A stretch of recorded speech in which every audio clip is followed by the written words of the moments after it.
लद्दाख के पूर्वी क्षेत्र में चीन की सेना के साथ गतिरोध के बीच रक्षा मंत्री राजनाथ सिंह ने गुरुवार को कहा कि भारत शांतिपूर्ण तरीके से सीमा मुद्दे के हल के लिए प्रतिबद्ध है और हमने राजनयिक माध्यम से पड़ोसी देश को बता दिया है कि यथास्थिति में एक तरफा ढंग से बदलाव का कोई भी प्रयास अस्वीकार्य होगा। राजनाथ सिंह ने पूर्वी लद्दाख की स्थिति पर राज्यसभा में दिए अपने बयान पर कहा है कि हम पूर्वी लद्दाख में चुनौती का सामना कर रहे हैं। हम मुद्दे का शांतिपूर्ण ढंग से हल करना चाहते हैं और हमारे सशस्त्र बल देश की संप्रभुता और क्षेत्रीय अखंडता की रक्षा के लिए डटकर खड़े हैं। रक्षा मंत्री ने राज्यसभा में चीन को जमकर कोसते हुए कहा कि चीन से सीमा का प्रश्न अब तक अनसुलझा है। अगर एलएसी पर तनाव रहा तो रिश्ते मधुर नहीं हो सकते। चीन लद्दाख में भारत की लगभग 38,000 स्क्वायर किलोमीटर जमीन का अनाधिकृत कब्जा किया हुआ है। उन्होंने कहा कि अभी तक भारत चीन के सीमावर्ती इलाकों में वास्तविक नियंत्रण रेखा नहीं है। एलएसी को लेकर दोनों की समझ अलग अलग है, इसलिए शांति बहाल रखने के लिए दोनों देशों के बीच कई तरह के समझौते और प्रोटोकॉल्स हैं। हमारी सरकार ने भी बॉर्डर इंफ्रास्ट्रक्चर विकास का बजट बढ़ाया है, जो पहले से लगभग दोगुना हुआ है। किसान बिल के विरोध में हरसिमरत कौर ने मोदी कैबिनेट से इस्तीफा दे दिया है। शिरोमणि अकाली दल कृषि से जुड़े बिल के विरोध में है। हरसिमरत कौर के पास खाद्य प्रसंस्करण मंत्रालय था। बाबरी विध्वंस मामले में फैसले के पहले बाबरी मस्जिद के पूर्व पक्षकार रहे इकबाल अंसारी ने सभी आरोपियों को बरी करने और राम जन्मभूमि और बाबरी मस्जिद के सभी मसलों को खत्म करने की गुजारिश की है। उन्होंने कहा कि सुप्रीम कोर्ट से फैसला भी आ गया है, फैसला मंदिर के हक में आया है। इकबाल अंसारी ने कहा है कि बाबरी विध्वंस के मुकदमे में बहुत से लोगों की सुनवाई हो चुकी है और बहुत से लोग ऐसे भी हैं जो इस दुनिया में अब नहीं हैं। जो लोग बचे हैं वो भी बहुत बुजुर्ग हो चुके हैं। हम ये चाहते हैं कि बाबरी मस्जिद के नाम पर जितने भी मुकदमे हैं उनको खत्म कर देना चाहिए। प्रधानमंत्री नरेंद्र मोदी के 70वें जन्म दिवस के मौके पर मुख्यमंत्री शिवराज सिंह चौहान ने पोषण महोत्सव का शुभारंभ किया। इस दौरान जिले की सभी आंगनबाड़ियों में बच्चों को दूध और पोषण आहार का वितरण किया गया। कार्यक्रम में महिला बाल विकास मंत्री इमरती देवी और मुख्य सचिव इकबाल सिंह बैस भी मौजूद रहे। इस मौके पर मुख्यमंत्री ने कुपोषित बच्चों की मांओं से भी बातचीत की। मुख्यमंत्री शिवराज सिंह चौहान ने पीएम मोदी को जन्मदिन की बधाई दी है। सीएम शिवराज ने ट्वीट में लिखा कि राष्ट्र सेवा और जनहित को सर्वोपरि रखने वाले संकल्पित कर्मयोगी श्रेष्ठ भारत के निर्माण के लिए अविराम कार्य करने वाले मां भारत की सच्ची सेवा यशस्वी प्रधानमंत्री जी को जन्मदिवस पर आत्मीय बधाई। छत्तीसगढ़ के मुख्यमंत्री भूपेश बघेल ने प्रधानमंत्री नरेंद्र मोदी को जन्मदिन की बधाई दी है। भूपेश बघेल ने ट्वीट में लिखा कि आपके अच्छे स्वास्थ्य की कामना करता हूं। पूर्व सीएम कमलनाथ ने ट्वीट कर प्रधानमंत्री नरेंद्र मोदी को जन्मदिन की शुभकामनाएं दी। ट्वीट में कमलनाथ ने लिखा कि प्रधानमंत्री नरेंद्र मोदी जी को जन्मदिवस की हार्दिक शुभकामनाएं। आपके उत्तम स्वास्थ्य, दीर्घायु और यशस्वी जीवन की ईश्वर से कामना करता हूं। प्रधानमंत्री नरेंद्र मोदी का आज 70वां जन्मदिन है। बीजेपी ने इस मौके पर सेवा सप्ताह का शुभारंभ किया है, जो 14 से 20 सितंबर तक चलेगा। पार्टी अध्यक्ष जेपी नड्डा ने बताया कि अस्पतालों में फल वितरण, बच्चों को पुस्तक उपलब्ध कराना, रक्तदान जैसे अनेक कार्य हर जगह किए जाएंगे। देश के प्रधानमंत्री नरेंद्र मोदी के जन्मदिन को भाजपा सेवा सप्ताह के रूप में मना रही है, लेकिन भोपाल यूथ कांग्रेस मोदी के जन्मदिन पर भजिए पकौड़े तलकर विरोध जता रही है। यूथ कांग्रेस अध्यक्ष और विधायक कुणाल चौधरी के साथ युवा आयोग के सदस्य अमित शर्मा ने संदेश लिखा, एप्रिन पहनकर बेरोजगारी के खिलाफ हल्ला बोला। यूथ कांग्रेस ने पीएम से युवाओं को रोजगार देने की मांग भी की। देश भर में आज पीएम मोदी का जन्मदिन मनाया जा रहा है। वहीं ग्वालियर में युवा कांग्रेस के कार्यकर्ताओं ने एक अनोखा प्रदर्शन किया। युवा कांग्रेस ने पीएम मोदी के जन्म दिवस पर पकौड़े तले। बेरोजगारी के चलते युवा कांग्रेस के साथ इंजीनियर और डॉक्टरों ने भी पकौड़े बनाए। देश भर में आज विश्वकर्मा जयंती मनाई जा रही है। भोपाल में आज मुख्यमंत्री शिवराज सिंह चौहान ने विश्वकर्मा की पूजा की। सीएम ने अपने निवास में विद्युत और यांत्रिक उपकरणों की पूजा की। संघ प्रमुख मोहन भागवत 2 दिन के भोपाल दौरे पर हैं। इस दौरान वो विश्व हिंदू परिषद की केंद्रीय टोली और पदाधिकारियों के साथ अलग अलग बैठक करेंगे। माना जा रहा है कि संघ प्रमुख विश्व हिंदू परिषद के साथ ही राम मंदिर निर्माण को लेकर भी जन जागरण अभियान की रणनीति तैयार करेंगे। मध्य प्रदेश में उपचुनाव से पहले कांग्रेस सिंधिया को उन्हीं के गढ़ में घेरने की तैयारी में है। इसी कड़ी में कांग्रेस प्रवक्ता के मिश्रा ने सिंधिया पर कई गंभीर आरोप लगाए। मिश्रा ने कहा कि सिंधिया ने जमीन हड़पने में नाकामयाब रहने पर मध्य प्रदेश में कमलनाथ सरकार को गिरा दिया। उन्होंने ये भी कहा कि ज्योतिरादित्य सिंधिया कमलनाथ से विकास के एजेंडे को लेकर कभी नहीं मिले। मध्य प्रदेश की महिला एवं बाल विकास मंत्री इमरती देवी का एक वीडियो सोशल मीडिया पर वायरल हो रहा है। वीडियो में वो ये कहती दिखाई दे रही है कि बीजेपी को जीतने के लिए बस 8 सीटों की जरूरत है और ये 8 सीटें तो जिले के एसपी और कलेक्टर ही जिता देंगे। हालांकि IBC 24 वीडियो की पुष्टि नहीं करता। उधर मंत्री के इस बयान के बाद सियासत गर्मा गई है। बीजेपी इमरती देवी का बचाव करती नजर आई। मध्य प्रदेश की महिला एवं बाल विकास मंत्री इमरती देवी का एक और वीडियो आज वायरल हुआ, जिसमें वो खुद के अच्छे वोटों से जीतने पर डिप्टी CM बनने का दावा कर रही हैं। डबरा में इमरती देवी ये कहती दिख रही हैं कि ज्योतिरादित्य सिंधिया और शिवराज सिंह की मंशा है कि इमरती अगर अच्छे वोटों से जीतकर आए तो उन्हें डिप्टी CM बनाएं।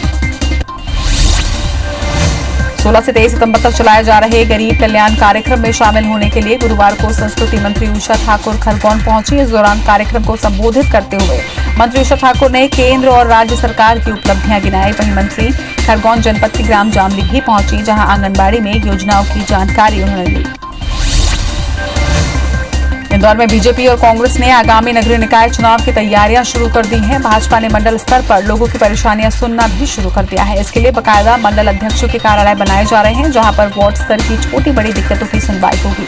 इंदौर में बीजेपी इस तरह की कवायद पहली बार कर रही है।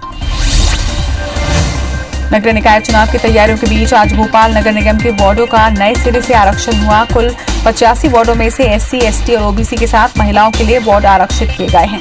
85 में से 42 वार्ड महिलाओं के लिए आरक्षित किए गए हैं। अनुसूचित जनजाति के 2 वार्ड और अनुसूचित जाति के आरक्षित 12 वार्डों में फेरबदल नहीं हुआ है, लेकिन इनमें महिला आरक्षण को लेकर बदलाव किया गया। राजगढ़ जिले की ब्यावरा विधानसभा सीट कांग्रेस विधायक गोवर्धन दांगी का निधन के बाद अब आधिकारिक रूप से रिक्त हो गई है। बुधवार को विधानसभा ने इसकी अधिसूचना जारी कर मुख्य निर्वाचन पदाधिकारी को भेज दी, जहां से इसे केंद्रीय निर्वाचन आयोग को भेजा गया है। अब 27 सीटों के प्रस्तावित उपचुनाव के साथ ही इस सीट पर भी चुनाव कराए जा सकते हैं। टीकमगढ़ से भाजपा विधायक राकेश गिरी ने अपनी ही पार्टी पर निशाना साधा है। गिरी ने अपनी ही पार्टी पर आरोप लगाते हुए कहा कि राशन की कालाबाजारी करने वाले आज भाजपा के सबसे बड़े नेता बन गए हैं। विधायक का यह वीडियो सोशल मीडिया पर वायरल हो रहा है। देश में कोरोना के मामले लगातार बढ़ते जा रहे हैं। केंद्रीय मंत्री नितिन गडकरी कोरोना वायरस से संक्रमित पाए गए हैं। गडकरी ने खुद ट्वीट कर इसकी जानकारी दी है। गडकरी ने लिखा कि मैं कल कमजोरी महसूस कर रहा था, जिसके बाद मैंने डॉक्टर को दिखाया। इलाज के दौरान मेरे कोरोना से संक्रमित होने की पुष्टि हुई है। दमोह सांसद और केंद्रीय मंत्री प्रहलाद पटेल कोरोना पॉजिटिव पाए गए हैं। कोरोना संक्रमित होने की जानकारी केंद्रीय मंत्री ने ट्वीट करके दी है। ट्वीट में प्रहलाद पटेल ने लिखा कि मेरे संपर्क में आए लोग सावधानी बरतें और अपना टेस्ट जरूर करवाएं। अंबिकापुर महापौर अब निगम और शहर के साथ अस्पताल की व्यवस्थाएं संभालते नजर आएंगे। पेशे से चिकित्सक रहे अजय तिर्की पहले भी अंबिकापुर जिला अस्पताल के प्रशासनिक व्यवस्था संभाल चुके हैं। ऐसे में कोरोना के संकट काल के बीच महापौर ने खुद स्वास्थ्य मंत्री से अनुमति लेकर व्यवस्था संभालने की जिम्मेदारी ली है। ऐसे में अब महापौर 2 घंटे की सेवा मेडिकल कॉलेज अस्पताल में देंगे। जबलपुर में स्टेट GST की एंटी एविडेंस विंग ने करोड़ों के GST घोटाले का खुलासा किया है। घोटाले की जांच कर रही स्टेट GST ने महाकौशल अंचल में 151 फर्जी फर्म्स को पकड़ा है, जिनमें से 60 फर्जी फर्म तो जबलपुर में ही काम कर रही थी। GST चोरी के लिए फर्जी नाम पते पर फर्म बनाई जाती थी, जिनके बोगस बिल जारी करके टैक्स चोरी की जाती थी। कोरोना के बढ़ते संक्रमण के कारण दुर्ग जिले के 6 नगरीय निकाय क्षेत्रों में लॉकडाउन का फैसला लिया गया है। 20 से 30 सितंबर तक टोटल लॉकडाउन रहेगा। वहीं दुर्ग, भिलाई, चरौदा, रसाली, कुम्हारी और जामुल नगर पालिका में ये लॉकडाउन जारी रहेगा। बढ़ते संक्रमण के कारण व्यापारी, सामाजिक संगठनों समेत जनप्रतिनिधियों ने लॉकडाउन लगाने की मांग रखी थी, जिसे जिला प्रशासन ने मान ली है। रायपुर में बढ़ते कोरोना संक्रमण के चलते रायपुर मशीनरी मर्चेंट एसोसिएशन ने हर शनिवार और रविवार को अपना कारोबार बंद करने का ऐलान किया है। एसोसिएशन ने सर्वसम्मति से ये निर्णय लिया है।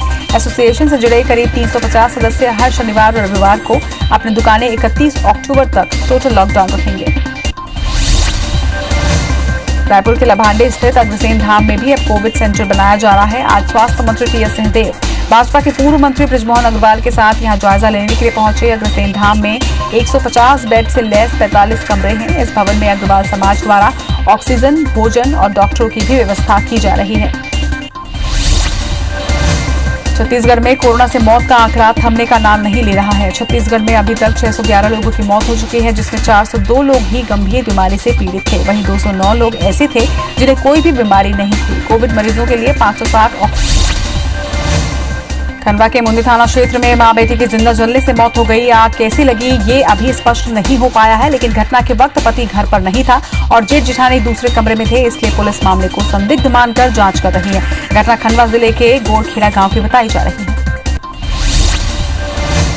धमतरी के दिनकरपुरा में करंट की चपेट में आने से 2 सगे भाइयों की मौत हो गई। बताया जा रहा है कि मृतक शिव कुमार अपने छोटे भाई शिवलाल मरकाम के साथ जंगल में गया हुआ था।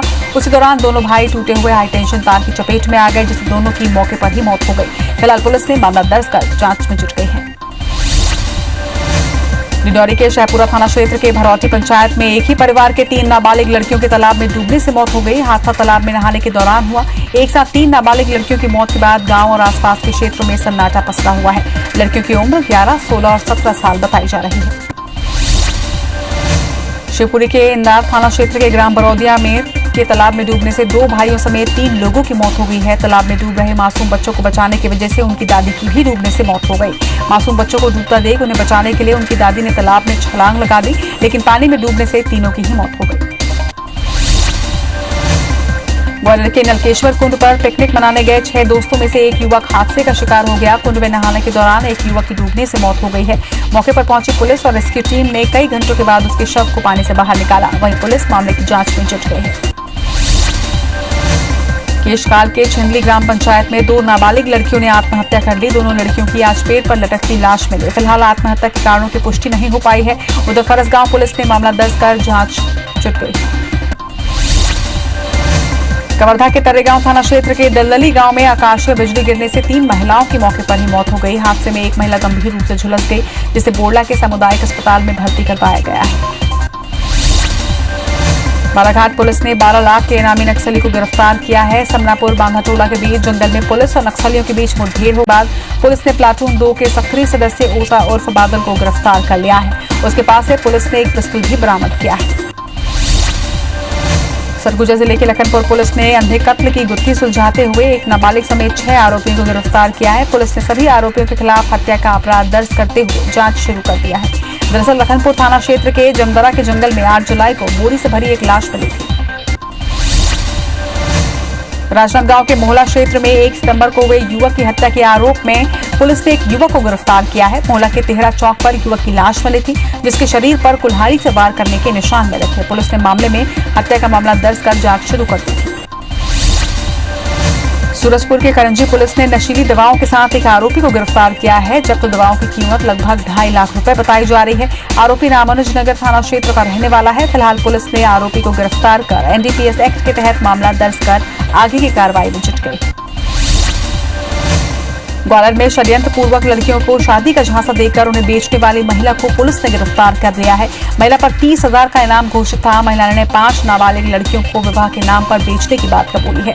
आरोपी महिला नाबालिग लड़कियों को पंजाब, हरियाणा और हिमाचल प्रदेश में बेच दिया करती थी।